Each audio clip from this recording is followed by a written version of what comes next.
சேனலில் பதிவேற்றப்படும் கதை அனைத்தும் கற்பனை கதையே. யார் மனதையும் புண்படுத்தும் நோக்கத்தோடு இதில் பயன்படுத்தும் பெயர் கதாபாத்திரங்கள் யாரையும் குறிப்பிடுவதல்ல. காடு சாதாரண காடு இல்ல. இங்க விலங்குகள் பேசும்.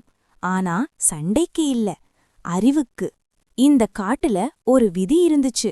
நீ எவ்வளவு பெரிய பலம் இருந்தாலும் இன்னொருவனோட ஒளியை மறக்கக்கூடாது.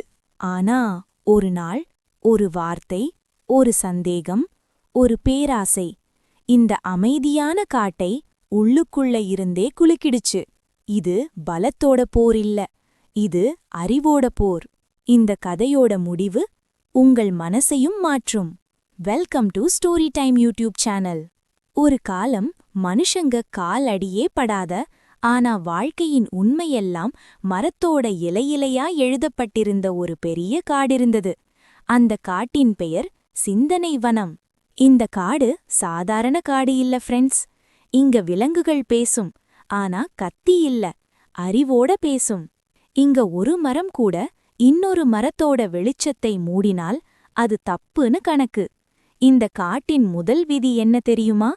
நீ எவ்வளவு உயரம் வளர்ந்தாலும் சரி, ஆனா இன்னொருவனோட ஒளியை மறக்கக்கூடாது. இந்த காட்டின் அரசனா வீரசிம்மன். சாதாரண சிங்கம் மாதிரி கர்ஜனை பண்ணி பயம் காட்டல. அவன் கர்ஜனை நியாயத்துக்கு மட்டும். வீரசிம்மன் சொல்லுவான், பலத்துல இருக்கிறவன் அரசா இல்ல, அறிவுல இருக்கிறவன்தான் உண்மையான அரசான். அவன்கிட்ட ரொம்ப நெருக்கமான ஒரு மந்திரி இருந்தான், சதுரன், ஒரு நரி. பலமே இல்ல, ஆனா புத்தி நிறையா.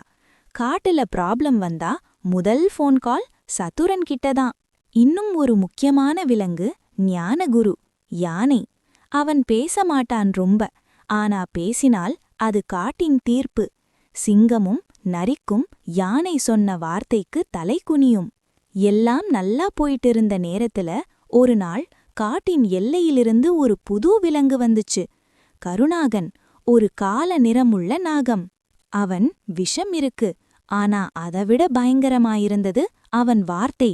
அவன் பேசின வார்த்தை ரொம்ப இனிமையா இருந்துச்சு, ஆனா அர்த்தம் ரொம்ப விஷமா இருந்துச்சு. அவன் முதல சின்ன விலங்கு கிட்ட பேசினான். ஏன் இந்த காட்டுல எல்லாம் சமமாயிருக்கா? சிங்கம்தான் அரசான், நீங்க எல்லாரும் உழைக்கிறீங்க, இது நியாயமா?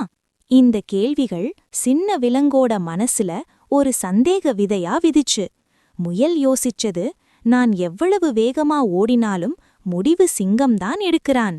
குரங்கு யோசிச்சது, நான் புத்தியா இருக்கேன், ஆனா எல்லா முடிவும் நரிதான் சொல்றான். இந்த யோசனைகள் சின்ன விஷயமா தெரிஞ்சாலும் காட்டின் அடித்தளத்தை மெதுவா குலுக்கிச்சு. ஒரு நாள் சதுரன் நரி வீரசிம்மன் கிட்ட சொன்னான், அரசே, காடு அமைதியா இருக்கு, ஆனா மனசுகள் கலங்க ஆரம்பிச்சிருக்கு. வீரசிம்மன் புரிஞ்சுக்கிட்டான், எதிரி வெளியே இல்ல, உள்ளே இருக்கான். ஞானகுரு யானை கூப்பிடப்பட்டான்.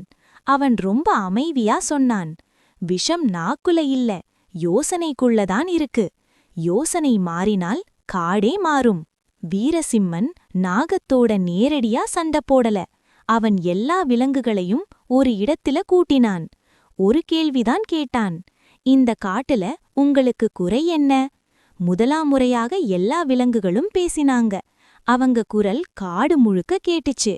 அப்போ நாகம் பேச ட்ரை பண்ணுச்சு, ஆனா அவன் வார்த்தை நியாயத்துக்கு இல்ல, பேராசைக்குன்னு எல்லா விலங்குகளும் புரிஞ்சுக்கிட்டாங்க.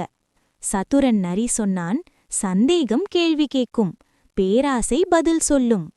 நாகம் காட்டை விட்டு வெளியே அனுப்பப்பட்டுச்சு. சிந்தனை வனம் திரும்ப அமைதியாச்சா, ஆனா இப்போ அது முன்னவிட பலமான காடு. என்ன தெரியுமா?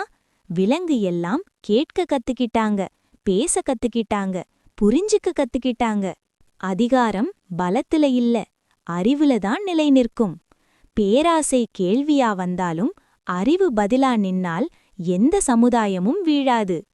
இந்த கதை உங்களுக்கு பிடித்திருந்தால் லைக் செய்யுங்கள், உங்கள் கருத்தை கமெண்டில் சொல்லுங்கள், சப்ஸ்கிரைப் செய்து ஆதரவளியுங்கள்.